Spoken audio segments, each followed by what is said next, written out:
This is our blacksmith shop. This is our blacksmith Jesse working on some material here on the anvil that he just took out of the forge.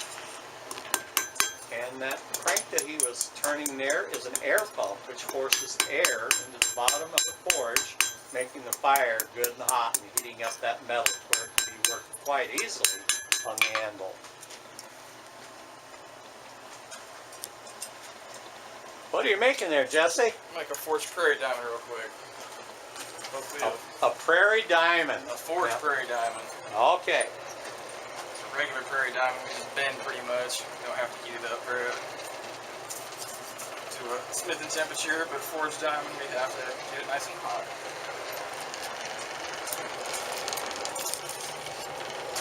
This material is so small, I have to be real careful about not melting it.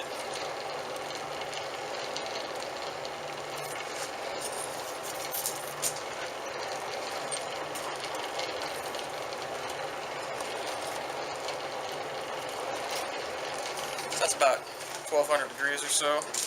About enough to start us a little bit of fire there. So.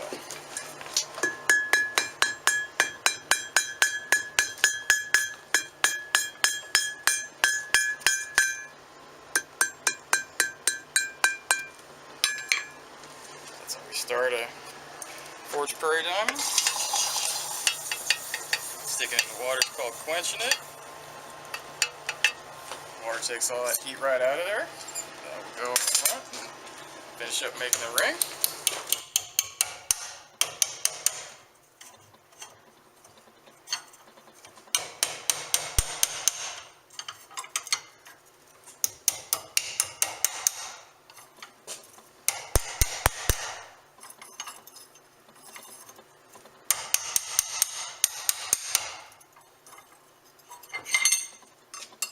That's before it's polished. So the reason they call us blacksmiths is because we work with black metal, and the oxidization from that metal from the fire turns things black for the most part.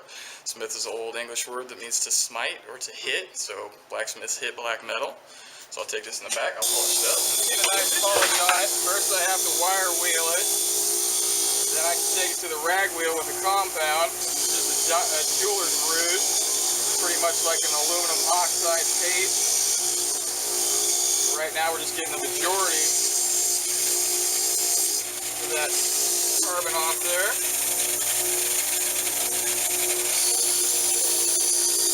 Use the scrolling tong so I can hold on to it and it doesn't go flying across the room.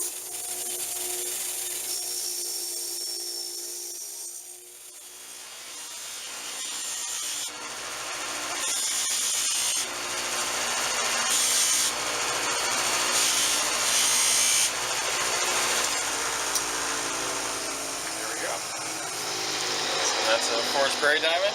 It's still just a little bit warm. Let off, dry it off real quick.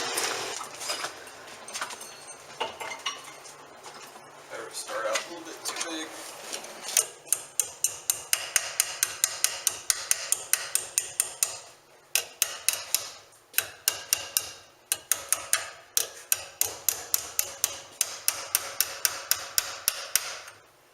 So Jesse, how did these things ever become known as prairie diamonds?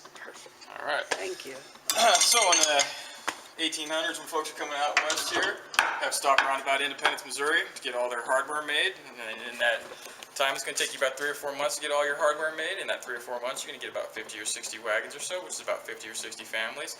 Then it's going to take them another 8 or 9 months to come out west here. In that 8 or 9 months, you're going to have a young man and a young woman, older man and older woman, find each other and want to spend the rest of their lives together. So the wagon master, just like the ship's captain on the ocean, has the authority to marry folks. But what he doesn't have is he doesn't have that ring. So they don't have a jeweler traveling with them. So they go to a blacksmith or somebody with blacksmithing skills and he gets them to make what's known as a prairie diamond. Now, when we make the prairie diamond in that style, all we do is you go grab one more nail. For the original style, we just make a little bend. This is what's known as a ring mandrel. Just different sizes on it.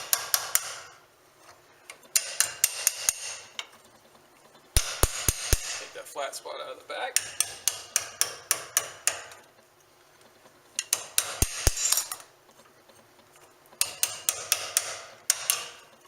And that's the original prairie diamond.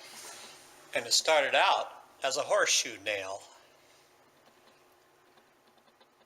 So the main difference between the two Prairie Diamonds is this one right here that's just been bent in a circle. That's the original style. That's the traditional style. That's something they can do out there on the range real easy. And that's what you would have had is known as your Prairie Diamond. So what we do with the forged Prairie Diamond is we actually give it a little bit more shape, give it a little bit more modern twist to it. That way it kind of has a nice little bit more appeal for the ladies. So that's the main difference between a forged Prairie Diamond and an original Prairie Diamond. In the old days, homesteads and farmsteads were roughly a mile and a half apart, and when a young lady was of the marrying age, she'd have courters coming, suitors, and when a young man came in and he looked like he was all muddy, all dusty, it looked like he walked in, was all sweaty, this right here is what's known as a courting candle, and it's actually a timepiece. So the father of that young lady would take and turn that timepiece down and give that sweaty young man that didn't look like he had a whole bunch of prospects a little less time to get to know his young daughter. But if that young man came in a Studebaker wagon, he had some nice clothes, looked like he had money, a way to provide a life for that young lady, well then that father would take that timepiece, turn that screw up, give him a bit more time to get to know each other. There's a big flaw with this though. If dad's not watching, that young lady can take and turn this up and down as she sees fit. So that's what a courting candle is, and this is a traditional design. Over here we have a little bit more modern design. This one actually has a snuffer, because today we're not usually going to let that candle burn all the way down, so when it's through, we can just snuff out that flame. It's got a little hook to hang it on. So that's what courting candles are all about. The fuel we use in the forge is coal fuel. And in the old days, in the 1800s, when the Smiths got out here, they found out that California has little to no bituminous coal out here. They have a very soft coal, which is good for heating your house or boiling water. This right here is California coal. So what the Smiths did in the 1800s is they used charcoal, which is old hardwood that's been burned in a charcoal oven until you get it down to a coal size, and you snuff the oxygen out so it doesn't continue to burn. And that's a good smithing fuel. But what we use today is we use bituminous coal right here. And what you do is you take and you burn out the impurities, you burn out the sulfur, burn out the petroleum, burn out the oil, all the things like of that nature. You'll end up with coke, which is an old English word for coal, or pardon me, carbon. And that is basically a pure form of carbon. And that pure form of carbon will pretty much get you up to about 2,500 degrees in the fire, which is hot enough to weld or to melt steel. If I melt steel, I'm not doing my job as a smith. That's a work of our foundry. The difference between charcoal and the difference between bituminous coal is it takes between 3 to 5 times the amount of charcoal than it does to bituminous coal, plus charcoal will actually send embers up into the air. So that's the main difference between charcoal and bituminous coal.